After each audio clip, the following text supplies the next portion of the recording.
Hello everyone. In this video, we will discuss about round robin scheduling. It is this particular scheduling will work under preemptive mode. So far, we discussed about three types of scheduling, which is nothing but priority, FCFS, that is first come first serve, and another one is shortest job first. So the last two scheduling, that is priority and the shortest job first, will works on two types of mode, that is preemption as well as non-preemption. But this first come first serve will only work under non-preemption. In the same way, round robin scheduling also will work under only preemption. So here this particular scheduling mainly used in time sharing systems, and this is also said to be the first come first serve with preemption, which means we are not going to change the order of scheduling of the process that was stored already in the ready queue. So in the same order, that is first come first serve, so in that order only we are going to schedule the process to the CPU. But only thing, the CPU will not release the process in case of FCFS unless and until it completes its operation, then only it will be released from the CPU. But here the processor will release the running process if the timer expires. So that is what round robin. So here preemption will be there, but how the preemption takes place, which is nothing but we are allotting some timer for each and every process that to be executed by the processor. So based on that time it will be executed. So if the timer exceeds, then automatically the process will be released from the processor. This is what round robin. So let us see. So what is the actual feature that we are maintaining for this particular scheduling, that is time quantum, or it is also said to be time slice. And basically this time quantum timing, which means how long we can give the timer for each and every process to execute. So we can give, or we can allot at average as 10 to 100 milliseconds. So if you limit the time slice, I mean if you are giving only the lesser timer, you are just allocating means, then you'll be getting many problems. So we will discuss whatever the problem if the time quantum is very lesser or even if it is very higher. So here the ready queue can be converted into the circular queue. So why we are doing in case of circular queue, which means in round robin the process will not be completed before its preemption. So in many of the cases it may happen because the burst time of any process may be greater than the timer quantum. So slightly it will be higher than the time quantum. So within the time limit it cannot complete its operation. If it does not complete its operation, what it has to do, again that process will be kept in the ready queue. So it should be kept in the ready queue again. So we are just maintaining this particular ready queue as the circular queue. So let us see one example for this round robin. So here we have some process. So there are actually three processes, P1, P2, P3, and their corresponding burst time are given as 24, 3 and 3. So here how can we generate the gunshot? So and based on the gunshot only we can able to find out what is the completion time, turnaround time as well as waiting time. And before that, since it is a round robin scheduling, so we need to allot some timer limitation for each and every process to be executed. So that is what time quantum. So what could be the time quantum for this example? Here it is given as 4 milliseconds. Okay. So here the burst time for the first process is 24, so it is exceeding the time quantum, and for the second process it is 3, so it is not exceeding within a time quantum, it can complete its operation. And if you look at on the process P3, so its burst time is again 3, so it can also be completed before the timer expires, right?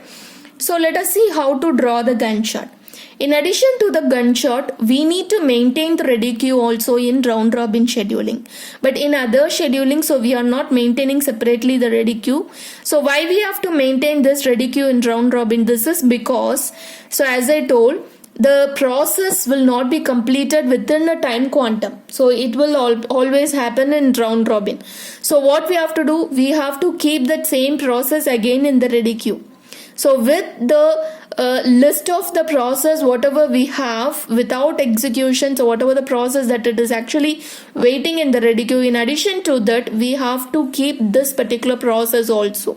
This particular process have executed partially, so the partially it has been executed, so it has some remaining set of operation that it needs to complete it. So we have to keep this process also again in the ready queue. So we are just maintaining this ready queue also. So let us see. First, initially we are scheduling this process P1.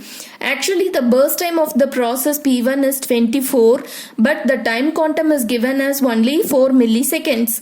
So what we have to do? So it has to complete. It has to execute only till the time quantum, which is it will be executed only for 4 milliseconds. But what could be the remaining burst time? So it is actually 20. So it just executed just for 4 milliseconds. The remaining burst time is 20 for the same process. So it is not yet completed. So what we have to do? We should keep the same process again in the ready queue. So initially we have the list of process in the ready queue as P1, P2 and P3. So now we have to keep the same P1 process at next to this P3 process. We need to maintain this particular process in the ready queue. This is what ready queue. So initially we just schedule the process P1 so we can strike it out from the ready queue, right? Then the process P2 has been scheduled, and process P2 burst time is only 3 milliseconds, so it is not exceeding the time quantum. So it just completes its execution. The entire execution has been completed for the second process at 7 milliseconds. And next process P3 has been scheduled from the ready queue.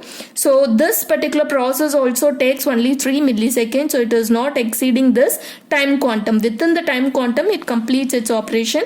So it has been completed at time 20. And again, so what we have next in the ready queue? So again we have P1 process. So we don't have any other new process. So we are just kept the P1 process again. So it is actually partially executed, not partially. A little bit of the process has been executed already. Still we have 20 milliseconds to be executed. So we are just scheduling this process P1 to processor again, and it will be executed another 4 milliseconds. So this will be executed. The remaining time is 16. And again we are just maintaining in the ready queue, and again we are scheduling it because we don't have any other process. We have only this P1 process. So P1 process has been scheduled, and again this will be executed for another 4 milliseconds. So this will be reduced to 12. So the remaining time of the first process will be 12, and again we are scheduling it. So it just executes another 4 milliseconds. So which is nothing but 8, the remaining time of the same process. So we have to complete it, right? So we are just scheduling again and again. So P1 has been given again, and another 4 milliseconds has been executed. So it will be reduced to 4, and at the time of 30 it will be executed completely. It will be executed. So it just completes its operation. So at time 30. So this is what the gunshot of for the given example. Now we can find out easily what is the completion time of all these three processes with the help of this gunshot. So if you look at the P1 process gets completed at 30. So that is the completion time of P1 process, and the P2 process got completed at 7. So that is the completion time of P2 process, and the P3 completion time is 10. Now this is what same for the turnaround time also, because we don't have different arrival time for all these three processes. We have the same arrival time. So the turnaround time also, which is very it is actually same as the completion time. And what could be the value of waiting time? So if you look at this, you can subtract this turnaround time by the burst time. So you will be getting the waiting time. 30 minus 24, which is nothing but 6. 7 minus 3, that is 4. And 10 minus 3, that is 7. So these are all the waiting time of the respective process. So here, what could be the average waiting time? So if you calculate the average waiting time, so you will be getting 6 plus 4 plus 7 by 3. That is the total number of process, which is nothing but 5.66 milliseconds. So if you go and check it with the same example with the FCFS, so it will be you will be getting a very higher average waiting time. So we can reduce this average waiting time rapidly with the help of this round robin scheduling. But even then we are facing some drawbacks in round robin scheduling. So what is that? Let's we discuss it. So here, if you allot the time quantum, so for example, for the previous problem, so we just allotted only 4 milliseconds. Suppose if you're allotting a very smaller time slice, say for example 1 milliseconds or 2 milliseconds. So what happens is frequently we need to schedule the process to the CPU. So this may happen, right? Frequently we have to schedule the process because it will allow the process to execute only for the given time limit, which is if it is a 1 milliseconds very short term. So what happens here? The context switch will be more. So what is the meaning of context switch? So whenever you want to schedule any new process, the currently executing process will be stopped and it will be released from the CPU and the new process will be scheduled. This is what context switching. In between we need to perform some operation, which is saving the status of the old process and reloading the new process. Then automatically this will be allocated to the CPU for execution. So all these things are said to be context switching. So if the time quantum or a time slice is too low, then the context switching will be higher. Okay, so it could be the bottleneck for the scheduling or even for the resources, whatever we are just using for even for the operating system, or it may gradually reduces the response time also. So it keep on doing this switching between the more number of process, so it will not interact with the user very nicely. So it will reduce the response time also. So within a time limit or within a short time, the user may not get the response from the system. So this is what will happen if you allot the very lesser time quantum. So if you increase the time quantum, what happens? It will be very equivalent to the first come first serve scheduling. So that is what. So if you have some number of processes and if you are allotting the time quantum as 10, okay, and here there will not be any context switch. So if the time quantum is 12 and so there will not be any context switch, right? So and if the time quantum is 6, process time is actually 10, process time, which is nothing but the burst time of the process. So if you have even one process, then there will not be any switch. But if the time quantum is 6, then the switch will take place between the process, because the first process will be executed only up to 6 time, right? And afterwards context switch takes place and the next process will be given for execution. So there will be one context switch. Suppose if the time quantum is too low, that is 1 millisecond, so for each and every 1 milliseconds the process will switch over. So the context switch takes place for each and every 1 millisecond. So if you check it this, there will be 9 number of contexts which will be there for the time quantum is 1.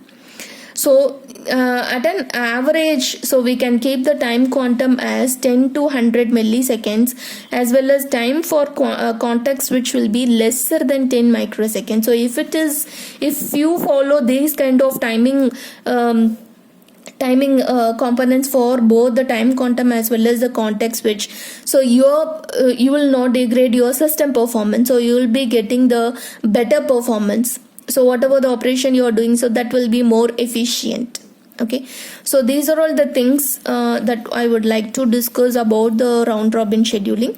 So in the next video we will discuss about the next type of scheduling. Okay, thank you.